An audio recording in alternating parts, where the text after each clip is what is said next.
And welcome back to Stories from the River. We are here live remote from the Purpose Summit. I'm with Joe Colavito. Joe, welcome to the podcast. Oh, Charlie, thank you for having me. How does it feel to be in the NASCAR Hall of Fame gear shop?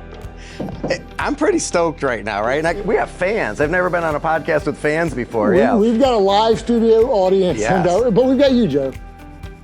Welcome to Stories from the River, a show in which we go behind the scenes at Broad River Retail. Now, Joe, you've been to the Purpose Summit how many times? This is my fourth Purpose Summit. Okay, and you attended the first one as just a participant? Yeah, came up to the first one as a participant, literally fell in love with this community of people. It just felt like there was so much to learn on this How did one. you find out about it for the first time? Actually, a business partner I was working with at the time had heard of it, Okay. Had communicated with Davin, and Davin had invited us to come up. Okay, and that was in Mount Clemens. It was Mount Clemens, Okay, and then Emerald Theater. Emerald Theater, and then the next year you spoke at the University of Notre Dame, is that correct? Yep, they put me up on stage, which, that was interesting. I was there. Didn't you have a t-shirt or something that said, what? I did. I had a big old obnoxious t-shirt that said stop. Stop. What did stop mean? It originally meant spend time on purpose, but as I researched it more, it became spend time on people. On people, okay. I love it. I love both of those. I love a good acronym and a good way to remember that. Okay. See, I still remember the t-shirt 2 years later. Because I was at that one. Then you went the next year at Notre Dame as a participant. Yeah. And so now you're speaking, you're doing a breakout session here in a few hours this afternoon. And what is the title of your breakout session? It's Navigating Purpose. Struggling to navigate with purpose in a Panini Maker Generation. And that's a mouthful. Okay.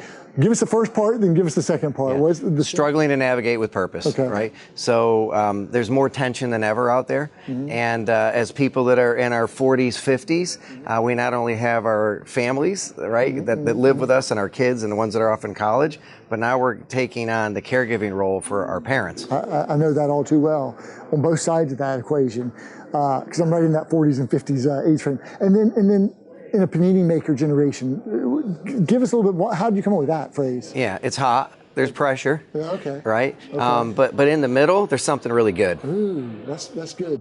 Hot, pressure, it's like a diamond, but it's a panini. Yeah. You can eat it. Okay, and so tell us about your journey. Like, how did you get into this whole purpose experience? You got an interesting life story, and kind of, can you give us where you're from and how you got into this? Yeah, so I'm going to go back into my childhood, but don't be worried. I'll do it quickly, okay? So I grew up with a dad who loved me so much that he gave up everything to spend time with me. Wow, that's so awesome. I was the focus of his attention. So he stopped drinking, smoking, playing golf with the guys, going to the card games. Everything was just, he was going to be my dad. Were you an only child? I was not. He did the same thing with my sister. Okay. And wonderful, just, he stopped being a businessman and became a principal in an elementary school so he could just be with us. Very cool. So we wanted to return that attention, and that became very performance-driven, very approval-addicted, but I didn't know that until I was way out of Penn State and through job after job after job until I finally hit what people would call the good life. Okay. And as I was living the good life, it didn't feel so good. Well, so are you married at the time? Are you single? Do you have kids? Like, Yeah. how did it not feel good? Married, not necessarily sure why she stayed with me because I was super selfish. 3 kids, and I made the comment one time that our youngest daughter was about 3 at the time. I really didn't know who she was. Oh, wow. So it was travel, play golf, travel, play golf. Okay, but you had this example of your dad and how he raised you. And so where are you living at the time? So you said you went to Penn State, you're from upstate New York. Where are you at this time? We were living in a country club in Atlanta. Okay. And I'm the one who made the decision to put us in there so I could just have my golf cart and go out of the garage and play more golf. And every day that went by, I felt like a failure. Okay, so you're living this good life, feels like a failure. Where's the divide? Where's the river that you cross? Where's the bridge that connects you to the journey you're on now? The bridge's name is Scott Kaufman. Okay. And Scott Kaufman meets me in my driveway, in my country club home, keeping me from getting to the driving range, which is all I really care about. Now, who's Scott Kaufman? He was a coworker. Okay. And he took a huge risk, and he just asked me, hey, when you're driving down the highway of life, not in this car, right? But when you're driving down the highway of life, where's Jesus in your car? Were you a Christian at that point? I was not a Christian at that point, and I had to admit that that was a foreign concept. I didn't know Jesus could be in my car. Okay. And that led to a very long conversation, about 3.5 hours. And that led to 6 months later, I dropped on my knees and asked him to forgive me and to start over again. Okay. And you're now living in Wake Forest, North Carolina, though. So take us from Atlanta to Wake Forest and what you do now and how you kind of got from that conversation, dropping on your knees 6 months later to where you are today. Yeah, so a couple big bold steps. Okay. Dropped on my knees March of 2000. Okay. Late 2002, I raised my hands to heaven and say, Father, I've picked every job up to this point. You pick the next job, you make it clear, and I will go, no questions asked. And so we went from this income to this income, to the point where there was no possible way I could afford to live in the house. Okay. Really made my marriage rocky at the time, but I felt him calling me to go to Wells Real Estate Funds, where I retooled my entire background and career. So I went from executive recruiter to sitting in a cubicle facilitator of a due diligence class in the financial space. You just reset. Total reset. Left my entire computer, all my, burned the plow and the oxen. I left every contact I had. I went literally invisible. But then did you rebuild your career? Like, so to get to where you are now? Guy by the name of Doug Buse took a risk on bringing me in, poured into me, still love him, he's still a mentor and a friend. I stayed there for almost 10 years, which just to give you perspective, I had 10 jobs in 16 years. Okay, in the previous life? In the previous life. And then I stayed at a job for 10 years. Oh, wow. Okay. And it was there in the first week that they put me through the purpose class. Oh, really? And I came to write out my purpose and understand who I was, identity, and to set some values, and that changed my life. What is your purpose? My purpose is to connect people with ways to experience life's full capacity. Okay. Now, I'm wearing a Courage shirt. And so what happened in your life, and what's going on with teenagers today, and what can you speak about? 2007 to 2011, right? I'm in this new life. I'm trying to run with purpose in every step. I'm working for this great guy at this company, and my wife gets a call on the way back from spring break, and her best friend's son took his life. Gosh. It's awful. I'm sorry.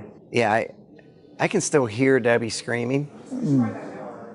And it kind of went through me, but where was it going to go? Like, what am I going to do? I'm just a guy, right?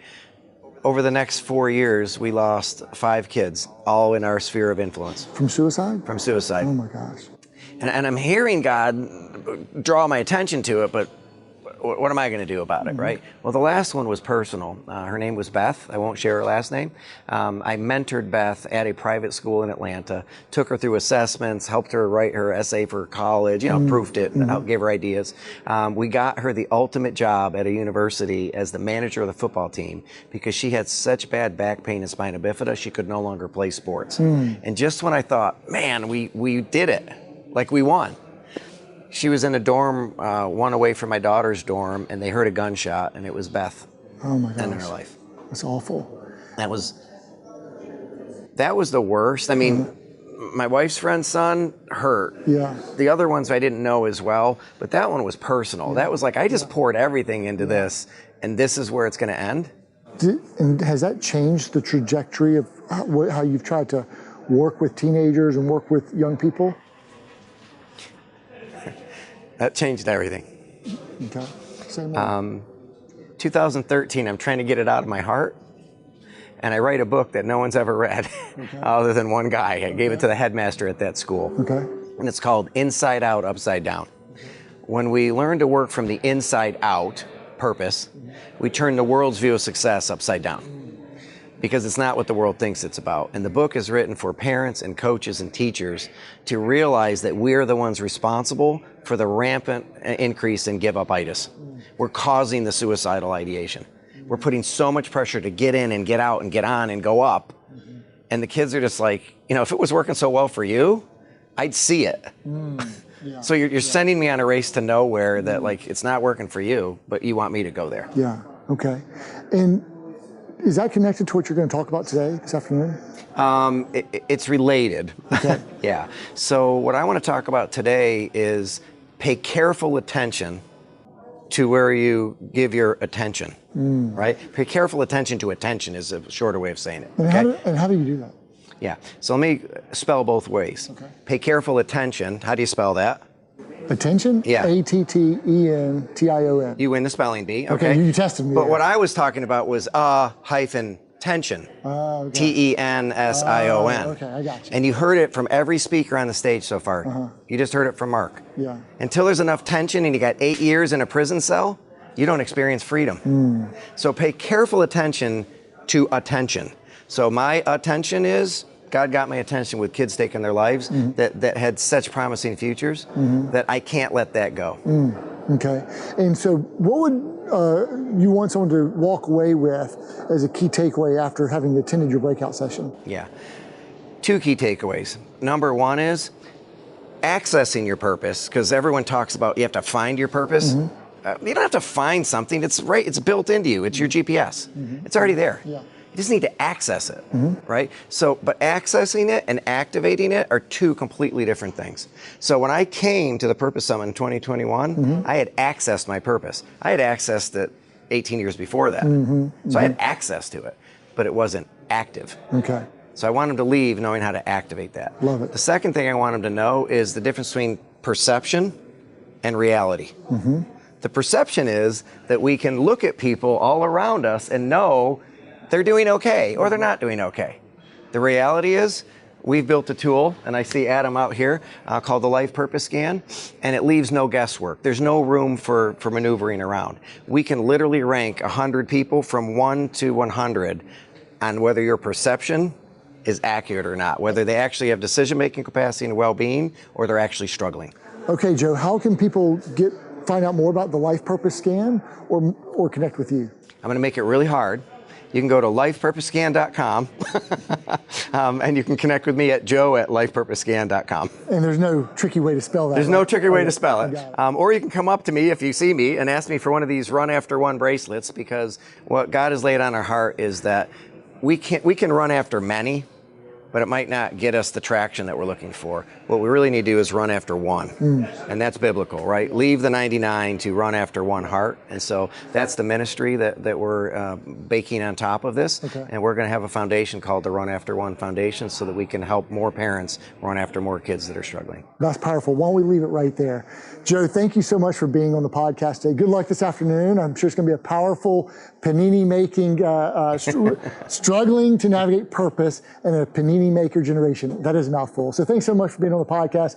Thanks for what you're doing, and thanks for being here, a 4-time member of the Purpose Summit. Thank you. All right. That's Joe Colavito here at Stories from the River, live from the gear shop of the NASCAR Hall of Fame at the Purpose Summit. Joe, thanks so much. Thanks so much for joining us. Catch us on YouTube, Apple, Spotify, or wherever you get your fresh content.